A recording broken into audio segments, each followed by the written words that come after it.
Buenas tardes, una nueva emisión de Creando el Sistema. Los textos los encontrarán en reconquistatv.blogspot.com y una vez allí contenidos programas. Todos los videos se suben de YouTube, se suben automáticamente a Odyssey, en los comentarios está el enlace. También los encontrarán en el blog en link videos.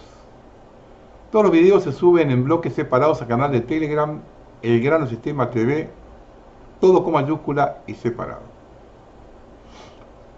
La pregunta que se hacen muchos es cómo esta sociedad votó a una persona como Milei. Cuando manifesté que el primero habían creado el votante y luego le metieron al candidato, no lo entendieron o no respetaron la atención. El régimen teme a una revolución y genera los anticuerpos. ¿Qué revolución va a hacer gente que lo único que sabe es sacar su perrito de paseo? Occidente desactivó toda potencia revolucionaria al formar sujetos dóciles, aislados y adictos al confort. Y una revolución se hace si hay gente capaz de hacerla. Pero ¿qué revolución va a ser una sociedad que no sabe construir nada sin pedir permiso? Que no soporta el mínimo riesgo, que se desmorona cuando se le cae el wifi. La revolución requiere carácter, y el carácter no se forja entre micros de dosis de serotonina y delivery express. Occidente no cría rebeldes, cría mascotas humanas, sujetos pulidos, diplomados, amigables y perfectamente domesticados por la lógica de la comodidad. Su mayor acto de subversión es indignarse en Twitter mientras le toman foto a su taza de avena. Nos dicen que somos más libres que nunca, pero cada decisión está guiada por un algoritmo, cada sueño regulado por el mercado, cada deseo formateado por plataformas. Nos enseñaron a creer que elegir entre marcas es ejercer la libertad, que ir a votar sin opciones reales es democracia, que quejarse sin consecuencias es revolución. Pero no. Lo que tenemos es un zoológico moral de individuos entrenados para obedecer con elegancia. Y eso no construye ninguna transformación real. La revolución industrial no nos emancipó, nos disciplinó, convirtió el cuerpo humano en extensión de la máquina, la técnica en mandamiento, el progreso en un mandato. Cada nuevo avance tecnológico fue una cadena pulida, cada automatización una amputación simbólica. Al principio era opcional, luego condición de existencia. La máquina no se ofrecía, se imponía. Y con ella un nuevo tipo de humanidad funcional, especializada, incapaz de decidir su destino. Hoy, el sujeto occidental está atrapado en el espejismo del confort.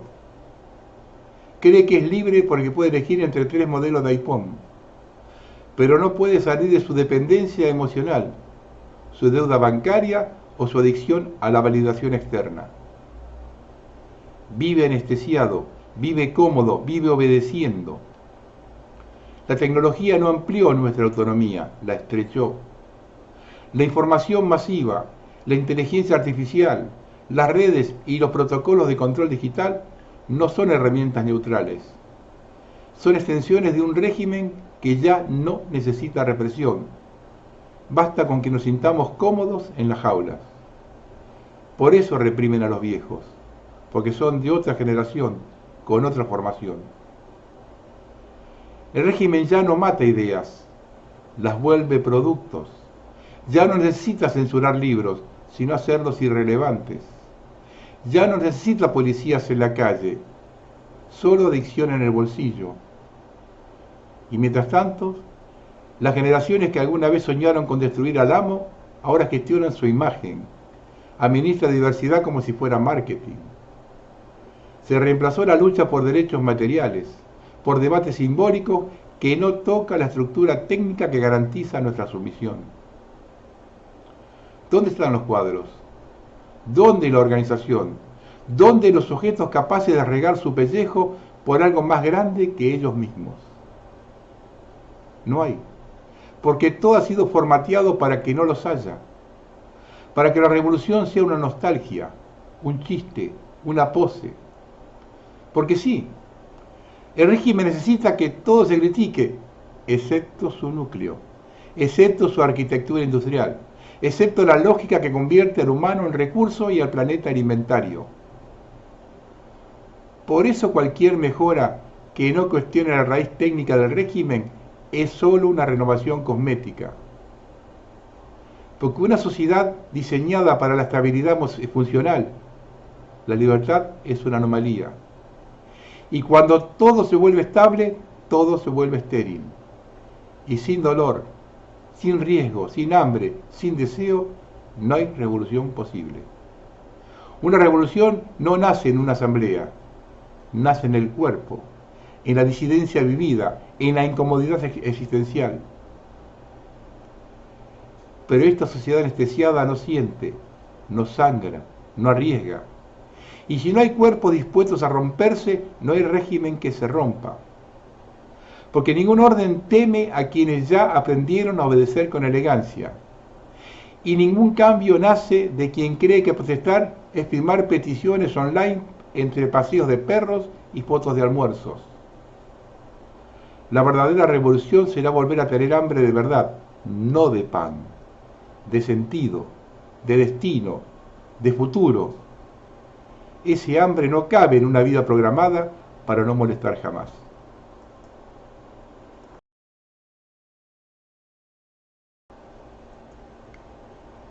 Cada día que pasa vamos comprobando que el gobierno vive en una burbuja. El fin de semana anterior, en todos los locales donde se reúne la juventud, se cantaba el tema del día.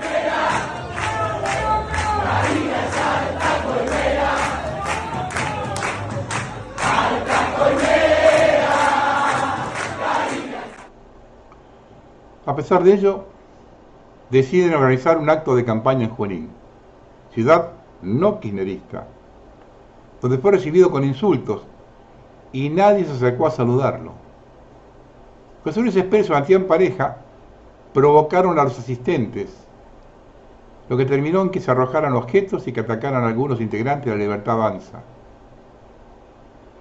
En ese acto Milei lo traicionó el subconsciente e hizo alusión a quien insultaron con un sincericidio. Están molestos porque les estamos afanando los choreos. A confesión de parte, relevo de pruebas. A pesar de ello, deciden armar una caravana por Loma de Zamora. En Temperley les comunicaron que iba a ser imposible llegar a Lomas. Por lo tanto, deciden reducirla a 5 cuadras en el centro de Lomas. Le avisan que el ambiente está pesado. Deciden ir igual. Como está la situación, ir con la hermana es toda una provocación. Es como decirle en la cara, no me importa nada.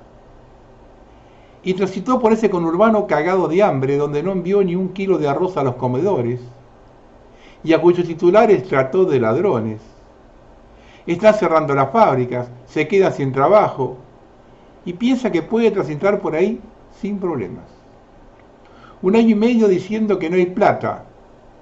Ahora que la gente sale a putearlo porque se la llevaron él y la hermana, se queja porque lo insultaron y le tiraron un brócoli por la cabeza.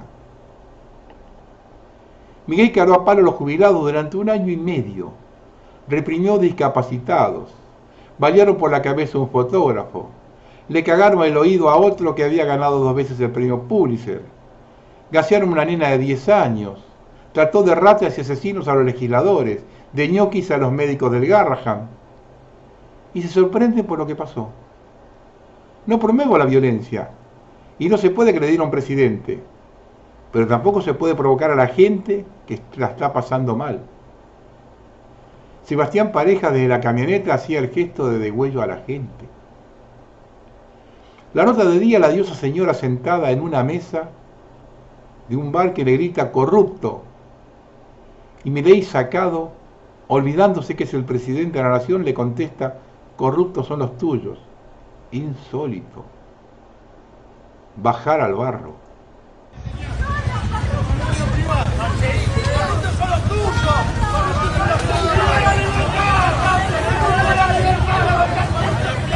La imagen fugando en la camioneta con la gente golpeando el vehículo era de una persona terminada. La otra, no menos trágica, la dio Sper, huyendo en moto y sin casco, tanto él como conductor. Luego que pareja no lo dejó subir al auto. De zurdos van a correr, a huir como una rata. Gente conocida de la zona que fue al acto me comentó que militantes libertarios le pegaron a varios jubilados. Al día siguiente, repudios en Corrientes. Aquí no se puede echar la culpa a Kicillof. Y la represión estuvo a cargo de la misma policía que no hizo nada por encontrar a Logan. De todos estos hechos nos quedan algunas dudas y siempre hay que hacerse la pregunta: ¿a quién beneficia? Al escuchar a los voceros del gobierno victimizarse, se comienza a sospechar. ¿Fueron avisados que el ambiente venía pesado? Pregunto, ¿es parte de la estrategia de campaña para victimizarse?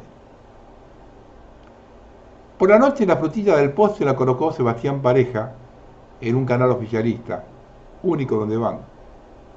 Allí trató a los que lo insultaron de discapacitados, blanqueando lo que sienten por ese sector de la población. Otra cosa que debemos analizar y que determina el estado de ánimo de la sociedad es que las elecciones donde participó Mauricio Macri, las de medio término de 2015 y las presidenciales de 2019, no hubo ningún problema en la campaña, a pesar que Macri no gobernó para los más desposeídos. Lo que determina que Belén actual baja desde el gobierno con insultos y descalificaciones a todo el que opine diferente. Un capítulo aparte es el modus operandi para reducir las pensiones por discapacidad. Le daban un premio a los empleados por cada pensión que se quite. De este modo se enviaban las cartas a domicilios viejos y sin actualizar, con lo cual el 40% no la recibió. En otros casos en el interior los hacían movilizarse entre 200 y 500 kilómetros. Una verdadera infamia de gente mal parida. Ellos aducen que el gobierno anterior las multiplicaron. Por el otro lado, lo que dicen es que había una infinidad de discapacitados que estaban olvidados. Si vamos a ser sensatos, y si empezamos que del otro lado tenemos discapacitados, se podría haber trabajado con más criterio. Por ejemplo, analizar los médicos y los municipios que dieron más certificados que el promedio, y no hacer las cosas al voleo.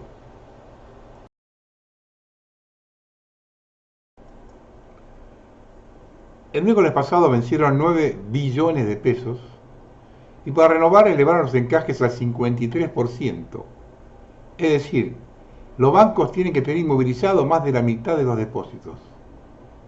Además pagaron tasas hasta del 100%. Este es el mayor gasto del Estado. Y observando de qué forma se genera, es decir, con la bicicleta financiera, podríamos asegurar que esa es la mayor corrupción del gobierno. Hacerle ganar a alguien en un mes más de lo que se gana en un año en cualquier lugar del mundo es un hecho de corrupción sin duda. Por otro lado, las coimas no afectan el equilibrio fiscal. Es decir, no hay plata para jubilados, discapacitados, salud, obra pública, educación, pero sí para la timba financiera de las coimas. Y cuando esas coimas es para los amigos, ¿no es corrupción? Hace 20 días, el diputado Anzaloni fue a ver a Milei para advertirle de supuestas coimas de Lule Menem con la obra social de Guatre, y no le dio bola. El diputado impulsó la intervención de Osprera, pero los Menem lo corrieron. Habla de 5.000 millones por mes. Ahora que salió a la luz lo del laboratorio, surgen más casos de corrupción que no se denunciaron por miedo a las represalias. Pero parece que ahora cambió el viento. Esto pasó también en agosto de 2024. Robo de carne en un frigorífico chino.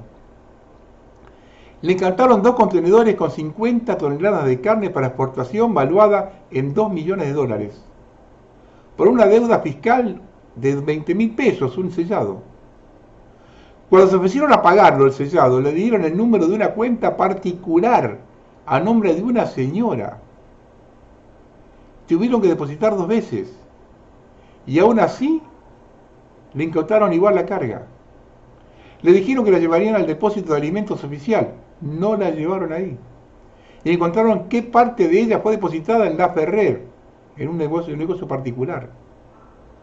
Resumiendo, le robaron 2 millones de dólares. Están involucrados el jefe de gabinete Guillermo Franco y el titular de la FIP, Juan Alberto Paso, que ya cuando era funcionario de Macri tuvo una denuncia por lavado de dinero narco. Y ya que hablamos de Macri, el vínculo con la Suiza argentina lo hizo Mauricio. Lo presentó en medio de las elecciones. Los Covalinker pusieron 2 millones de dólares para la campaña de La Libertad Avanza. Me pregunto al margen, ¿para qué alguien querría tener 10 Porches que solo pueden conducir dentro del Nordelta? Si vivieran en Mónaco podrían manejarlos al menos dentro del Principado. Viven en una jaula de oro. Esta semana logró conformarse, luego de varios meses de que el gobierno tratara de impedirlo, la Comisión de Investigación de la Estafa Libra. Apenas comenzó a sesionar, los diputados de la Libertad Avanza, el PRO y los radicales con peluca abandonaron la sala. Como lo que se está investigando es un delito, quienes se fueron ahora son cómplices de ese delito. Y acá debemos aclarar que todo lo que hizo Milei para destruir la Argentina lo hizo por la sanción de la ley Bases, de la que ningún legislador se hizo cargo. El periodista que difundió los videos del caso de la corrupción de Spagnolo declaró que una mujer muy allegada a Karina fue a ofrecerle dinero para parar todo. Se les cae el relato de financia el Inca para arruinar el cine argentino y financia la película Homo Sargentum.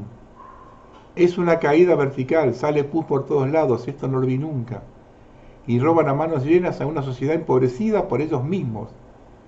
Además, no tener código, no tienen principios. Pero sí va a tener un final y notarán cómo lo dejan solo los que ayer lo aplaudieron.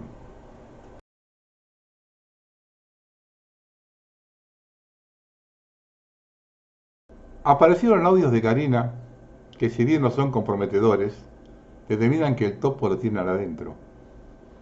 Están tan desorientados que adorna y blanquea que fueron obtenidos en la Casa Rosada. Más desorientado aún, el presidente tuitea lo del vocero. Acusan a la oposición. Si fuera así, es fácil detectar qué opositor tienen en la Casa de Gobierno. La verdad es que el general dijo que el rancho se hace con bosta y paja. Y esto solo lo hicieron con bosta, y con eso solo no se sostiene. Como nota de color, Patricia Burri festejó la detención de un narco, y le avisaron que militaba para ella. La ministra dijo que era uno de los 10 prófugos más buscados del país. Tiene fotos con ella, y trabajó en su campaña de 2023.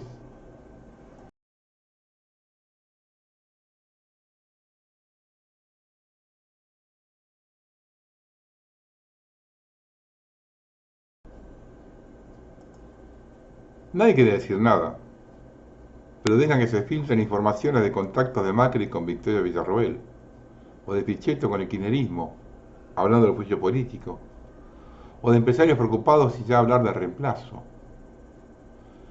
Voy a dejar sentada mi posición como siempre lo hice. Victoria Villarroel es Milei con buenos modales. Hizo campaña con la motosierra. Lo acompañó 2 años en el Congreso. La ley base se sancionó por su voto luego del empate en 36. Es una mujer joven, bonita, simpática, bien educada, respetuosa, pero del mismo palo. Yo tuve las primeras referencias de ella hace 15 años. En ese momento actuaba en conjunto con Agustín Laje, Nicolás Márquez y Gloria Álvarez. Para aquellos que no saben, Laje y Márquez son los ideólogos de Milei. En su derrotero de defensa de los militares del proceso, jamás mencionó los acuerdos entre los uniformados y los terroristas, algunos de los cuales están documentados. Yo no me voy a comer el caramelito del sistema de colocar una persona de carácter antagónico al de Milei y de buenos modales, y que comprensible con la situación actual, apruebe el aumento del 7,2% de los jubilados, revea el tema de los discapacitados y ordene el Garrahan.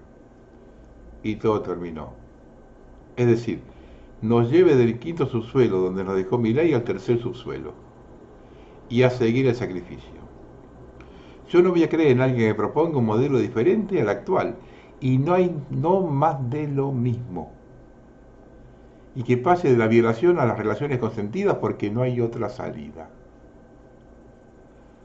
A esta altura de los acontecimientos, con el agua que corrió bajo el puente y la historia conocida, si no terminamos con la alternancia que nos propone el régimen, no hay salida.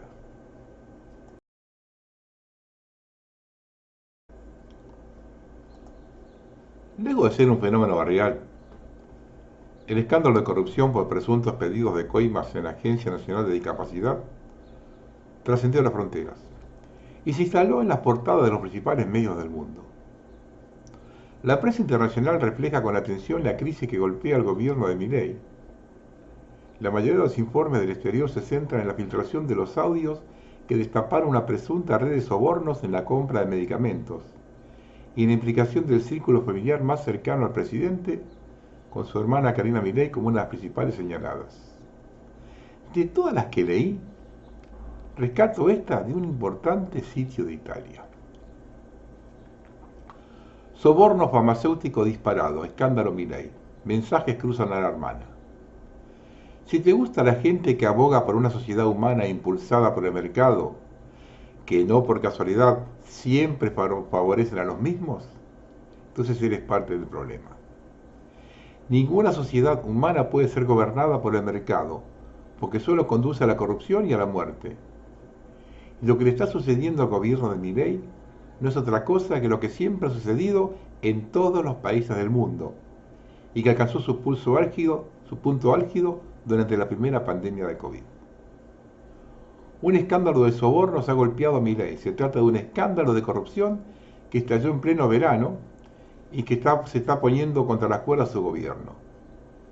Grabaciones de audio filtradas describen un sistema de sobornos en contratos farmacéuticos. Las empresas pagan entre el 3 y el 8% del impuesto, con flujos estimados de hasta $800.000 al mes. En las cintas aparecen algunos nombres inoportunos: Diego Campagnolo, ex abogado personal, mano derecha del presidente, y ahora es director de la Agencia Nacional de Discapacidad, junto con Karina Milei, hermana del presidente y jefa del gabinete, y el asesor Eduardo Lule Mene. La investigación ya ha dado lugar a allanamientos, incautaciones de teléfonos y computadoras y el hallazgo de $266.000 en efectivo en un automóvil de un ejecutivo farmacéutico. El gobierno intentó delimitar el daño despidiendo a Spagnuolo, mientras que el portavoz Manuel Adorni denunciaba la explotación política en un año electoral. Pero el daño a su imagen es grave. Milei construyó su ascenso en la promesa de erradicar la corrupción y ahora se ve abrumado por el mismo vicio que atribuyó a la casta. Esto lo dice todo el medio italiano. Milei no es más que un emblema de quienes tienen una visión elitista y discriminatoria de la sociedad, donde todo está gobernado por el mercado. Los contextos ideológicos de los que provienen estos individuos son los más hipócritas, los más mezquinos y engendran verdaderos monstruos. Milei, quien entregó a la Argentina al totalitarismo financiero del que siempre ha sido un adudador, se autoproclamó campeón de la lucha contra la corrupción, y ahora no es más que un símbolo de la crónica colusión que existe por doquier entre la política y las multinacionales farmacéuticas, auténticas máquinas de soborno para esta casta de criminales dispuestos a masacrar a gente para su propio beneficio. Lapidario, ¿eh?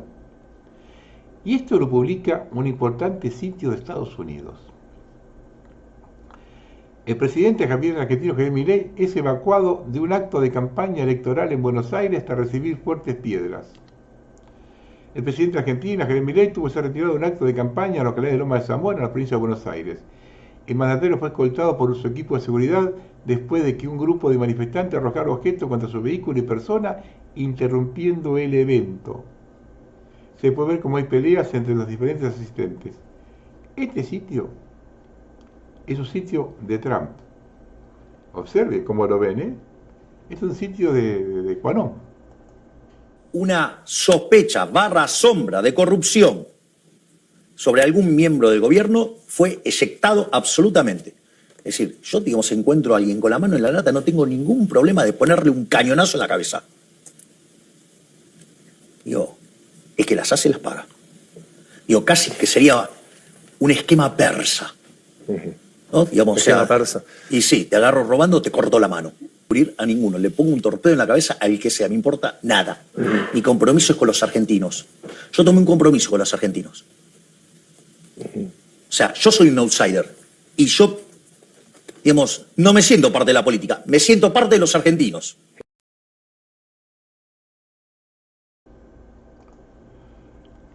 Con el tema de las coimas de discapacidad, el fentanilo pasó a segundo plano. El ex fiscal de Buenos Aires, Carlos Insaurralde, analiza el caso del fentanilo contaminado, pasa revista a la cantidad de muertos y anticipa que habrá muchas más víctimas. También desnuda las fallas estructurales de la producción, distribución y control de medicamentos, y recuerda que hay una guerra espiritual en marcha. El ex fiscal Carlos Insaurralde lo cobró notoriedad en Argentina en el año 2020, a raíz de un audio donde instaba al pueblo a denunciar los atropellos de la tiranía sanitaria, la manipulación de la población para que se inyecte la vacuna, el incondicional pase COVID y el apartheid sanitario. En aquellos días, Insaurralde motorizó también una causa por la muerte de una mujer que recibió la inyección de AstraZeneca. Le solicitó a la ANMAT información sobre la composición de los inóculos, y el organismo dijo en un comunicado oficial que contiene grafeno, confirmado el informe Campra. El documento fue rápidamente desmentido en medio de una polémica internacional. Se explicó que fue un error de tipeo, pero la ANMAT no suministró información alternativa sobre los componentes de la inyección. Luego de la conmoción que provocó el caso, Insaurralde debió excusarse de atender la causa por sugerencia del fiscal general. Y fiscal vuelve a la carga. Convertido en ex fiscal por las presiones políticas, Carlos Insaurralde vuelve a la escena una entrevista con Diario de Vallarta. El ex funcionario devela aspectos poco conocidos del caso del fentanilo contaminado. La contaminación de uno o más lotes del fentanilo clínico, vinculada a la muerte de cerca de un centenar de personas, según la información oficial, desató un escándalo. Pasa revista a la cantidad de muertos, anticipa que habrá muchas más víctimas, ya se habla de 120, y desnuda las fallas estructurales en la producción, distribución y control de medicamentos. Recuerda que la ANMAT no realiza ningún control de los medicamentos, en este caso de fentanilos producidos fuera del país, y se limita a autorizar su circulación en base a la información ofrecida por los laboratorios. También apunta contra la posible impunidad que puede beneficiar a los responsables del desastre y alerta a la población sobre el potencial peligro de que muchos otros inyectables estén contaminados, entre ellas las ponzoñas del calendario infantil que el gobierno argentino insiste en inocular a los niños.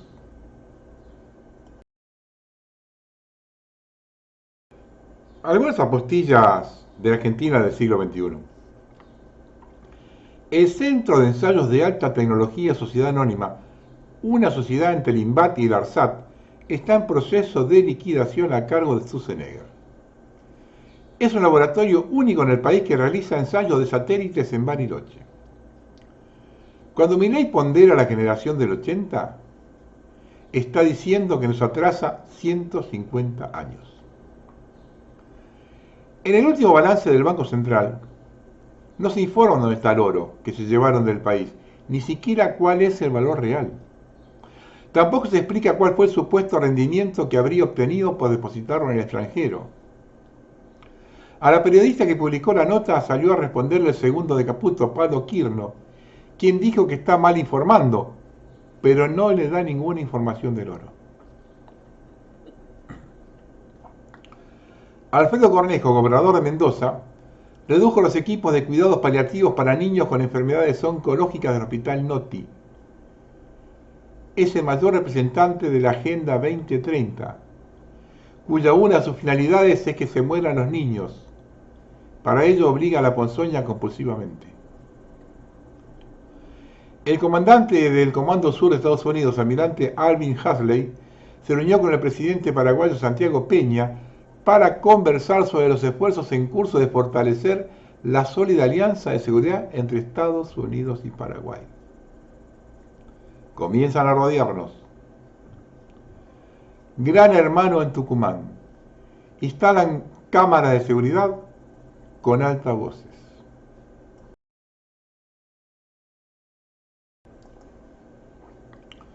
Algunas charlas de Quincho. Aguirre, socio de Martín Menem en la empresa TR Nutrition, creó una empresa con el gobierno de Milei y fue contratada por Ospera, la obra social sindical intervenida por Lula y Menem. Lula y Karina Menem mandaron a contratar a la empresa del socio de Martín Menem. Otra denuncia, ahora por pedido de coima en el PAMI. La directora del PAMI Santiago del Estero, Marcela Coronel, declaró que tenía que dejar el 25% de su sueldo todos los meses para conservar su puesto. Y eso iba a parar a los bolsillos de Karina Milei para la campaña. Otra denuncia de coimas en PAMI en el Chaco, les pedían coimas para seguir en sus cargos, todo estaba bajo la órbita de Karina Milei. Parte de esas coimas quedaban en el Chaco y otra iba a Buenos Aires a mano de la hermana. Schwarzenegger muy complicados con la filtración de nuevos audios.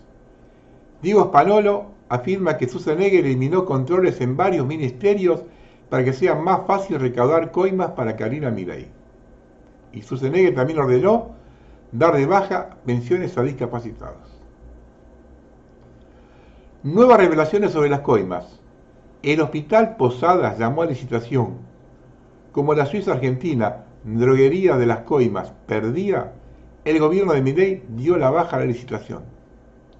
Y por orden de mi presidencia, el Hospital Posadas hizo una licitación dibujada para que la droguería del escándalo de las coimas, Suiza Argentina, gane la licitación.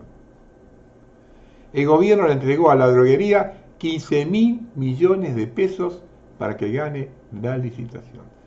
Por eso le digo, esto larga pus por todos lados.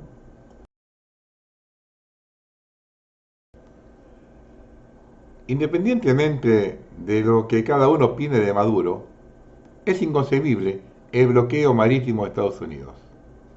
Nos retrotrae a 120 años. Cuando después vino la doctrina de Arago que paró esos atropellos.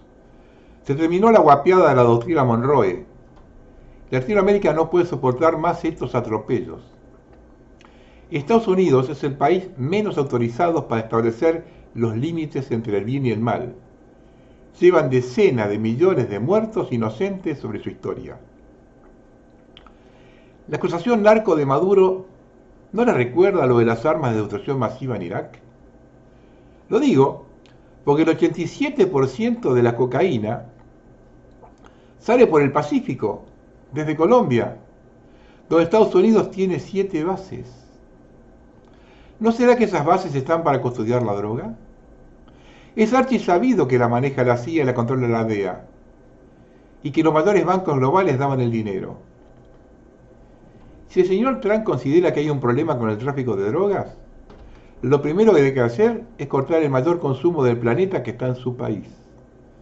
Donde hay consumo, hay proveedores. Hacer esto no solo significaría terminar con el flagelo, sino proteger a sus ciudadanos, a los que ya está destruyendo. Un imperio en decadencia es muy peligroso, porque si considera que la salida hacia adelante, puede cometer todo tipo de tropelías, más de las que cometió hasta ahora. Y un imperio en decadencia tiene el presidente que le corresponde, que lo diga Epstein, que no son pocos los que dicen que está vivo y protegido. Latinoamérica, independientemente de la ideología de cada gobierno, no puede permitir más la prepotencia de quienes se creen con el derecho de tener gratis los recursos naturales de nuestros países.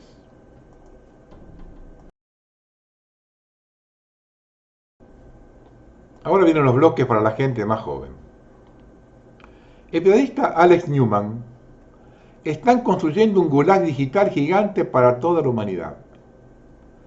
Ha lanzado una dura advertencia sobre lo que describe como un plan radical de tecnócratas no electos, incluidos Bill Gates, las Naciones Unidas y el Foro de Davos, para imponer una vigilancia y un control global sin precedentes.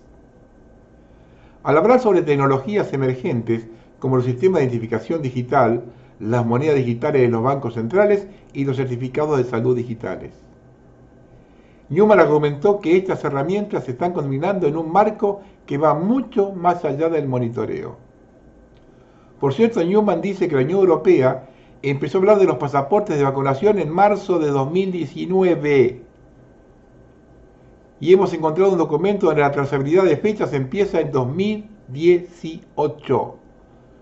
Todo muy bien preparado, con su hoja de ruta y todo. Y ahora escuchen esto. Un grupo de investigadores de la Universidad La Sapienza de Roma ha desarrollado una tecnología que abre nuevas posibilidades en el campo de la vigilancia. Ha demostrado que es posible identificar y rastrear a una persona utilizando únicamente señales Wi-Fi, sin necesidad de llevar consigo un smartphone, un smartwatch, ni ningún otro dispositivo electrónico. El sistema denominado Wi-Fi se basa en un principio simple pero complejo. Cada cuerpo humano, con su masa y características físicas únicas, interactúa con las ondas de radio de una manera específica. La técnica que sustenta este descubrimiento se conoce como información del estado del canal, un conjunto de datos que describe cómo cambia una señal Wi-Fi al atravesar un entorno. Podríamos considerarlo como un eco digital, cuando las ondas de radio emitidas por un router los impactan, se reflejan, absorben y distorsionan de una forma que depende de nuestro tamaño corporal, postura e incluso de cómo nos movemos. El equipo de investigación ha desarrollado un sistema basado en redes neuronales e inteligencia artificial, capaz de analizar estas sutiles alteraciones de la señal. La inteligencia artificial aprende a reconocer a la firma única que cada persona deja en las ondas de Wi-Fi, creando así una huella biométrica aérea. Los resultados son sorprendentes. Utilizando un conjunto de datos públicos, el sistema Wi-Fi logró identificar correctamente a las personas con una precisión de hasta el 95,5%. Este enfoque representa un cambio de paradigma en comparación con la vigilancia tradicional. A diferencia de las cámaras, las señales de Wi-Fi no se ven afectadas por la iluminación.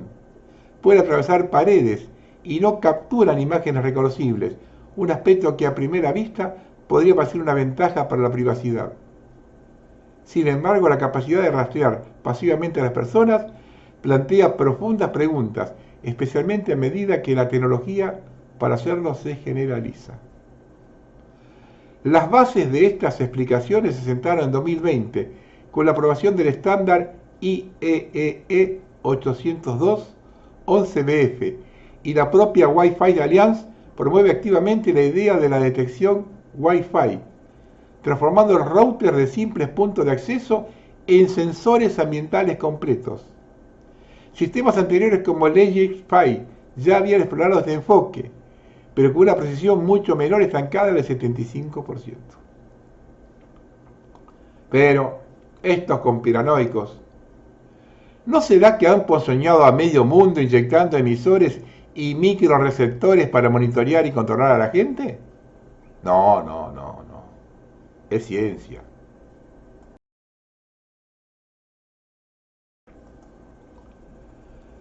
La tokenización es el nuevo juguete de la élite. Tomar todo lo existente, acciones, bonos, casas, terrenos, incluso obras de arte, y convertirlo en gemelos digitales en la blockchain. Cada token será como una escritura de propiedad, pero a diferencia de hoy, podrá descomponerse en millones de microacciones que se venderán al mejor postor.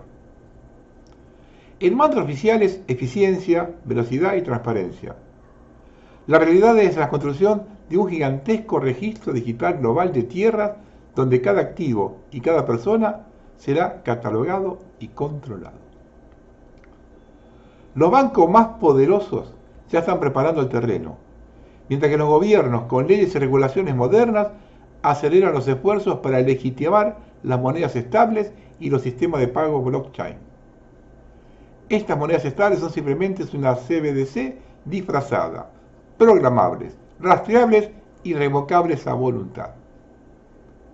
El plan es simple: dejar que el viejo sistema financiero se derrumbe bajo el peso de los derivados y la deuda insostenible, y luego ofrecer un rescate a los ciudadanos desesperados. A cambio de su libertad, recibirán unas migajas en forma de tokens digitales almacenados en una billetera vinculada a una identidad digital obligatoria. Una vez firmado el nuevo pacto, el sistema monitorea cada transacción, cada propiedad, incluso los datos biológicos recopilados mediante dispositivos portátiles. Nos dicen que todo será más transparente. Claro, transparente para nosotros, que seremos completamente espiados. Sin embargo, seguirán manejando el poder entre bastidores. Para 2034 los activos tokenizados podrán alcanzar los 30 billones de dólares, una cifra equivalente al PBI actual de Estados Unidos. Esto no es innovación, sino la instalación definitiva de un sistema feudal digital disfrazado de proceso tecnológico.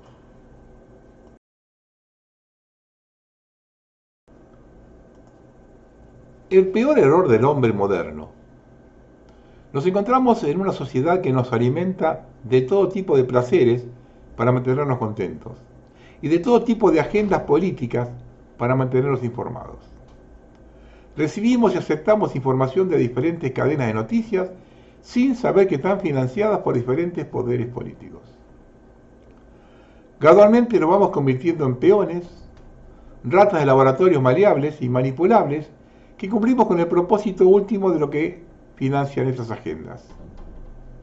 Dividen a la sociedad entre individuos agrupados por diferentes ideas radicales para que se odien entre ellos mismos, mientras consumen todo tipo de bienes y servicios que últimamente benefician al mismo poder.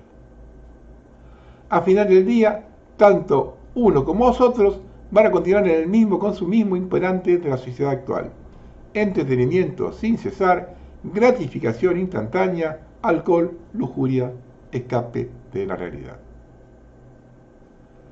Los medios de comunicación ya no están para informar, están por ofrecerte una opinión. O estás a favor o estás en contra. Si estás en contra, que Dios te acompañe.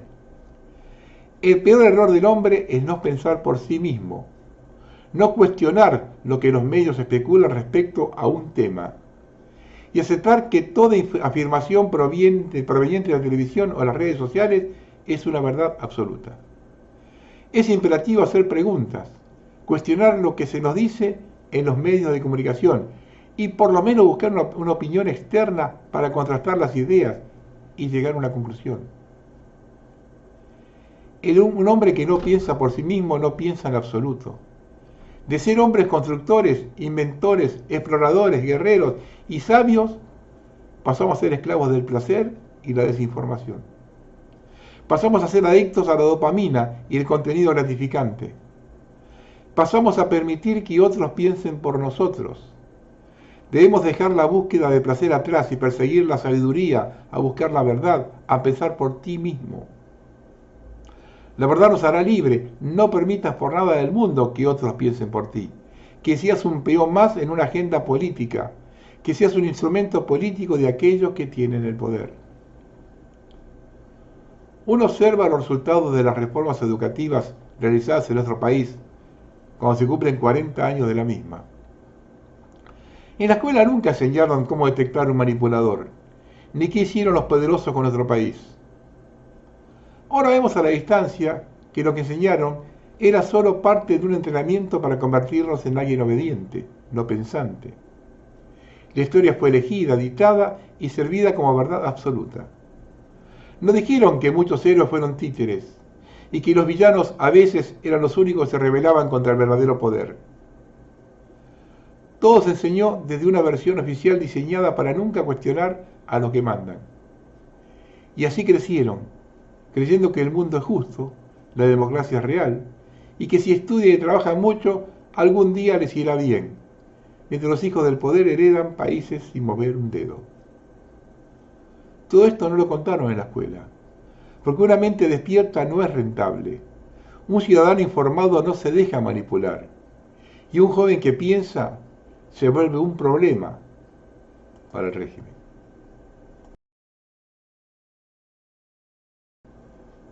Un proyecto siniestro. Un proyecto de autopsia financiado por la Fundación Gates, publicado la semana pasada en Forensic Science, Medicine and Pathology, revela que los cadáveres de recién nacidos fueron embalsamados químicamente durante semanas para que sus órganos pudieran ser recolectados, catalogados y estandarizados en bases de datos vinculadas a inteligencia artificial, investigaciones forenses y programas de vigilancia de la mortalidad global. El nuevo estudio surge después de que Gates financiara el proyecto Baby Open Brains, donde investigadores del Instituto Masónico para el Cerebro en Desarrollo publicaron imágenes de resonancia magnética de bebés de tan solo un mes de edad, en bases de datos globales de inteligencia artificial para construir una columna vertebral de un programa de seguimiento cerebral del gobierno a nivel nacional. El nuevo proyecto de embalsamiento también sigue en un ensayo de vacuna contra la tuberculosis financiado por Gates en Sudáfrica, que dejó a 6 niños gravemente enfermos. Error, 260 niños gravemente enfermos.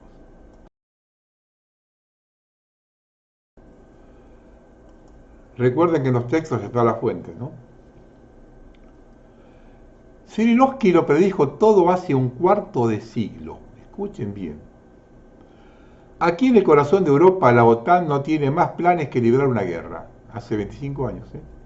Y el objetivo principal es la guerra contra Rusia. Pero temen enfrentarse directamente. No irán contra Rusia. En cambio la aplazarán a través de Ucrania. 2000, ¿eh? Bielorrusia, los países bálticos y el Cáucaso. Esta es la tendencia general. Eso fue lo que hizo Napoleón, pero fue honesto, fue directamente contra Rusia. Luego encendió Moscú y pegó la vuelta. Eso fue lo que hizo Hitler, honestamente, directamente con tanques, avanzó a Moscú, pero fracasó. La OTAN es astuta, y su objetivo es el mismo, conquistar Rusia, destruir Rusia. Occidente es un continente en decadencia, un continente parásito y moribundo que atormenta el mundo entero. Vive bien porque todo el planeta sufre. 6.000 millones sufren para que 500 millones aquí puedan vivir en el lujo.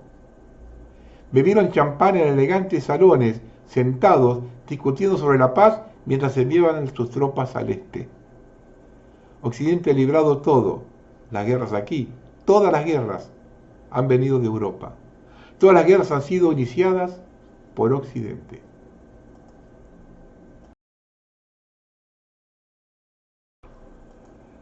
Vamos a ver algunas apostillas del cambio climático. Los visitantes de Disneylandia en París quedaron atónitos después de presenciar muchísimas líneas en el cielo.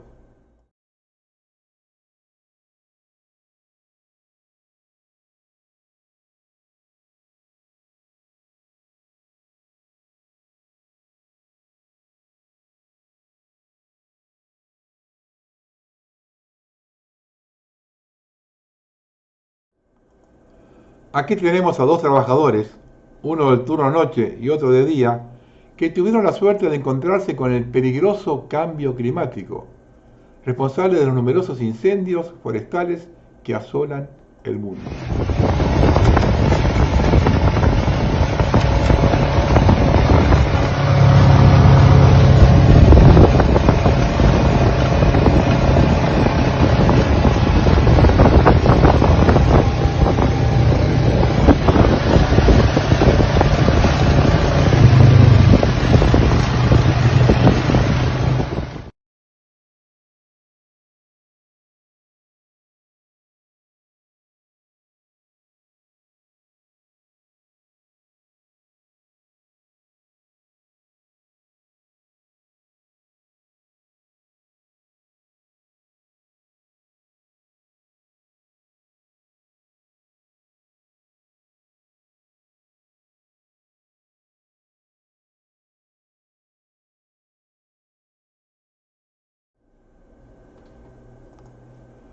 Montañas Taihang en China.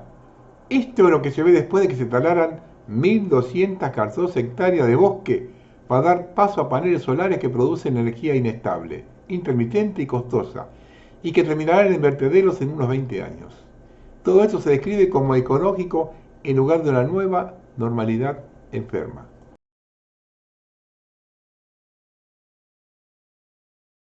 Que ser una simple coincidencia el hecho de que todos los incendios provocados sucedan justo encima de los yacimientos de tierras raras. Tras cada catástrofe, la presión mediática exige recuperar la zona, lo que se traduce en concesiones a empresas mineras o energéticas.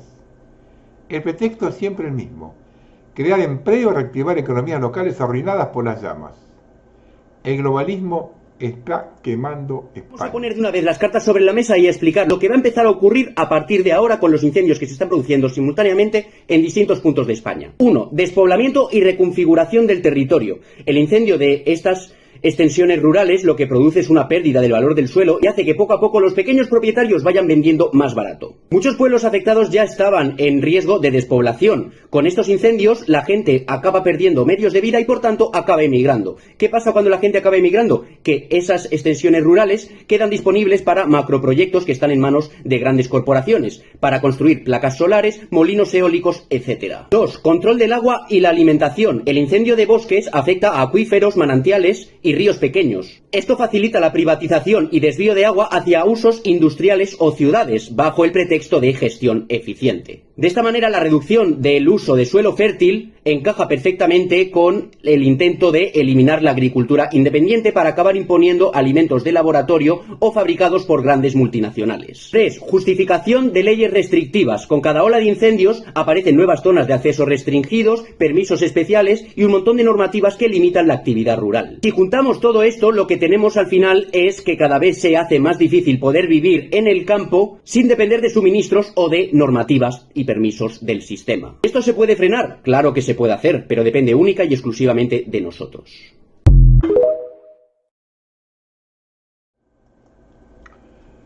No es artillería, es control climático. China no está lanzando fuegos de guerra, sino cohetes para manipular el clima. En apenas 20 o 30 minutos logran provocar lluvias artificiales. Lo venden como un avance científico, pero detrás se esconde algo más profundo: el dominio absoluto de la naturaleza. Si ya controlan cuándo y dónde llueve, ¿qué más podrían controlar en secreto? Sequías, cosechas, incluso el ánimo de los pueblos. Nos muestran tecnología como innovación, cuando en realidad es ingeniería social y ambiental. El clima también es un arma.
Justicia climática.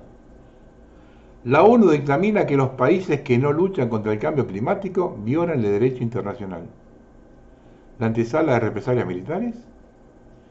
15 jueces han emitido por unanimidad una opinión consultiva que califica de urgente y existencial la amenaza generada por los daños climáticos y subraya la obligación de la cooperación internacional para prevenir por los daños infligidos.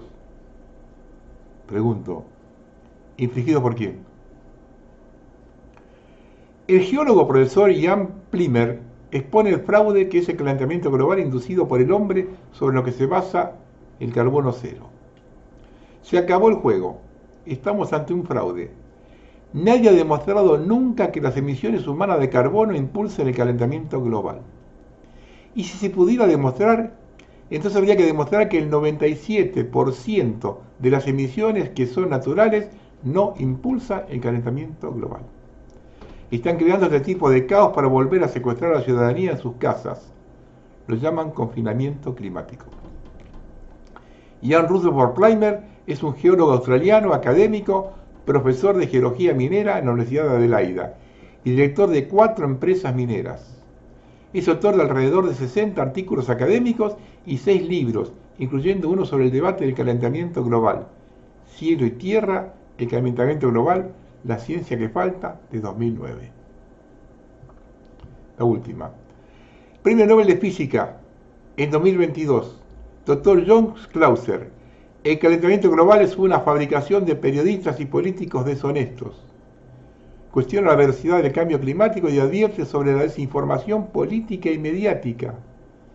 Asegura que la idea de un incremento alarmante de eventos extremos es más una construcción mediática que una realidad científica.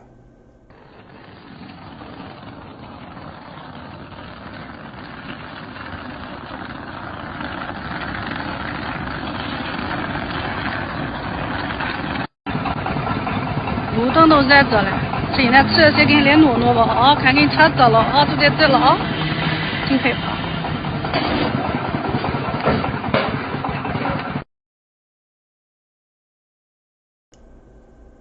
Una zapatilla de un siglo maravilloso. Se hace viral un video del Reino Unido en que una niña inglesa se saca de la ropa hachas para tratar de ahuyentar a un inmigrante que las asustaba y grababa a ella y otra amiga menor. Ya ha sido detenida. La población autóctona blanca tiene la de perder. A raíz de esto, Sir Keir Starmer ha declarado que cualquiera que haya exhibido banderas británicas inglesas en todo el país en los últimos días será localizado y castigado en una semana. Quienes lo sigan en redes sociales también enfrentarán consecuencias. Esto parece ser una transmisión en vivo surrealista. Esto de la bandera fue que una vez que se hizo viral el video de la chica, empezó a aparecer banderas inglesas por todos los balcones. Entonces, a raíz de eso, el primer ministro salió con eso. Yes, you have a knife. Hey, I'm fucking profit. You're fucking bad and Why are you fucking with us? You're fucking kid bashers. Show the knife. Show the knife. Get Show the the knife. fuck away from us. Show the knife. Show the knife. Don't touch it. That's Touch me. it. That's Do it. whatever Show you the want to knife. do. Don't touch my little sister. Show the knife. That's it. Don't fucking touch my little sister. She ain't fucking 12. Wait till I fucking catch you. She's fucking 12 and you just battered me, mate. Wait till I fucking catch me. Yeah, show the knife. Maracha. Don't touch her, do it to me. Don't touch her. Trump condena el ataque de Israel al hospital Nasser y se declara estar no feliz. El ejército de Israel admite su responsabilidad en el ataque al hospital Nasser y culpa a Hamás por el entorno de combate. Los que quedaron muertos no cuentan. Trump y la paz, el ángel de la paz. La administración Trump ha aprobado la venta de 3.350 misiles de alcance extendido a Ucrania. Según informa The Wall Street Journal, citando fuentes, se espera que las entregas comiencen en 6 semanas. Esos misiles son capaces de alcanzar objetivos a distancia entre 240 y 450 kilómetros. Pero cada ataque requeriría la aprobación independiente del Pentágono. El coste total del paquete es de $850 millones. y una parte significativa de los costes correrá a cargo de los aliados europeos de Kiev. El paquete incluye no solo los misiles, sino también el equipo militar relacionado. Recordemos que Trump declaró anteriormente: no se puede ganar una guerra sin atacar al país agresor. Su equipo aclaró rápidamente que esto no pretendía aumentar la ayuda a Kiev, sino que era un reconocimiento de la debilidad del país. El ángel de la paz.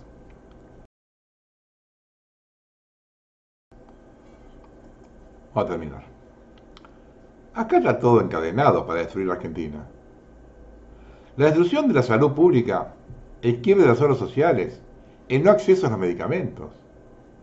Salvo los privilegiados, la inmensa mayoría de la sociedad no puede sostener una enfermedad crónica. No es casualidad que en este momento se esté debatiendo la ley de eutanasia, en el momento en que reina la indolencia y el endeudamiento del 80% de la población. La indolencia como doctrina invisible, como el individualismo neoliberal creó una sociedad incapaz de sentir el dolor ajeno. La tragedia dejó de doler el día que la volvimos estadística. En las sociedades modernas no importa cuántos mueran, cuántos caigan, cuántos griten. Si no sucede en la propia puerta, no existe. El dolor ajeno ya no incomoda, se ignora, se pasa, se olvida. La compasión ahora es una molestia que interrumpe la productividad. Vivimos bajo una doctrina no escrita, la indolencia. Y su templo es el individualismo, su Dios el éxito, su liturgia la indiferencia. Nos enseñaron que cada uno es su propio proyecto, que si fracasas es por tu culpa, que si sufres es por débil, que si caes es porque no te esforzaste lo suficiente. Bajo esta lógica, no hay lugar para el otro. El otro molesta, el otro es ruido, el otro es un espejo incómodo que recuerda que también podríamos ser nosotros. El neoliberalismo no solo privatizó el agua, la salud, la educación, también privatizó la empatía. El resultado es brutal. Sociedades que normalizan la catástrofe, países que caminan sobre cadáveres. En muchos países tuvieron guerras internas donde hubo desplazamiento de personas, miles de muertos y desaparecidos, víctimas por todas partes. Y sin embargo, ¿quién se detiene? ¿Quién siente? ¿Quién interrumpe su vida por el dolor de otro? Nos volvimos naciones de sobrevivientes con amnesia, comunidades rotas que aprendieron a convivir con el horror. No porque no duela, sino porque el dolor cansa, porque sentir estorba, porque conmoverse implica actuar y actuar implica riesgo. Más fácil no mirar. La droga se lleva cientos de vidas al mes. La gente muere en silencio. Los medios lo mencionan, pero no lo cuestionan. Los gobiernos lo contabilizan, pero no lo enfrentan. El ciudadano promedio lo escucha, pero no lo siente. La muerte se volvió paisaje. No es casualidad, es estructura. Porque cuando el régimen individualiza al sujeto, también lo deshumaniza, le quita comunidad, le arranca historia, lo desconecta de todo lo que no sea su ombligo. El sujeto neoliberal no es solidario, es competitivo, no coopera, compite, no abraza, aparta. Nos metieron en la cabeza que cada uno es su propia marca, su empresa personal, su influencer de sí mismo, que hay que venderse bien, mostrar éxito, disimular el dolor, y eso crea monstruos bellos por fuera y vacíos por dentro. Gente funcional pero incapaz de sentir. Por eso vemos morir a otros y seguimos comiendo. Por eso vemos mendigos y subimos la ventanilla del auto. Por eso cuando vemos gente desplazada, castigada por la vida, seguimos hablando del clima. La indolencia no es pasividad, es defensa, es anestesia aprendida. Porque si sentimos demasiado se cae el teatro. Porque si nos duele el otro, el sistema tambalea. Por eso la doctrina neoliberal castiga la sensibilidad y premia la frialdad. Porque para que el mercado funcione hay que desconectar el alma. Y si llegamos a esto, sociedades decoradas pero vacías, personas con ropa de marca y corazones en ruinas, vecindarios sin vecinos, redes sociales sin lazos reales, pueblos sin memoria. Nos dijeron que éramos libres, pero nos volvimos solitarios. Nos dijeron que éramos autónomos, pero nos volvimos indiferentes. Nos dijeron que éramos individuos, pero nos volvimos islas. Y ahora cuando el mundo arde, cuando los pueblos lloran, cuando la justicia grita, ya nadie escucha. Porque escuchar sería recordar que también somos parte, que también somos responsables. La indolencia no es un defecto, es una política, una doctrina de poder que entrena cuerpos para no sentir. Porque si el dolor ajeno no duele, el sistema puede seguir robando. Y así cada lágrima que no conmueve, cada muerte que no sacude, cada injusticia que no indigna, es una victoria más del régimen que nos quiere funcionales, pero inhumanos. Lo dejo con un pequeño viajecito. Buenas tardes.